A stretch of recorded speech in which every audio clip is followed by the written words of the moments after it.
Renungan hari ini diambil dari 2 Korintus 1. Nah, di ayat 3 dikatakan ada kata-kata yang tertulis terpujilah Allah.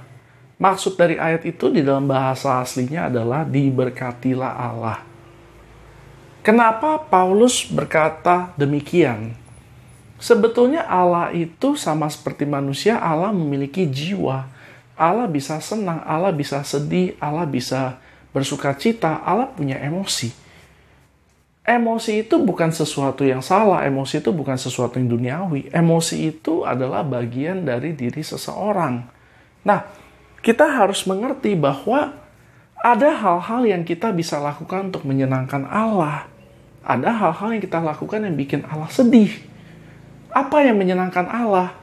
Ketika kita bersyukur, ketika kita hidup sesuai dengan firman, ketika kita percaya sama Dia, itu membuat Allah senang.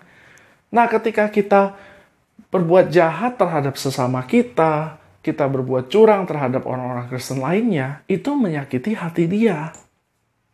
Nah, kita harus mengerti bahwa kita memiliki kemampuan untuk memberkati Allah, walaupun Allah adalah sumber berkat kita.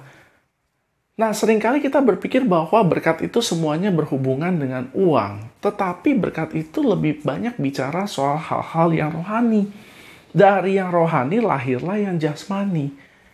Jadi ketika kita bersyukur sama Tuhan, ketika kita mau melakukan sesuatu karena kita mengasihi Dia, ini membuat Allah sangat terberkati. Dan kabar baiknya adalah semua orang bisa memberkati Allah. Jika kita mau, kita bisa memberkati Allah. Yang kita perlu lakukan adalah kita cukup membaca firman-Nya, kita mengerti isi hatinya, dan kita lakukan. Itu saja.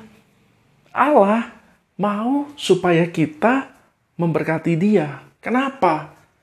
Supaya Dia bisa lebih lagi memberkati kita. Ketika kita memberkati Tuhan, bukan berarti kita sedang menyogok Tuhan, tetapi kita sedang buka pintu untuk berkat yang sebetulnya telah Allah sediakan untuk turun kepada kita. Ketika kita bersyukur, kita akan membuka pintu untuk berkat Allah itu turun kepada kita. Ketika kita bersuka cita, ketika kita taat di dalam firman, itu akan membuka semua pintu-pintu untuk membuka berkat datang kepada kita. Berkat yang Dia sudah sediakan tapi tidak bisa mengalir selama ini. Itu aja dari saya, semoga diberkati. Haleluya. Amin.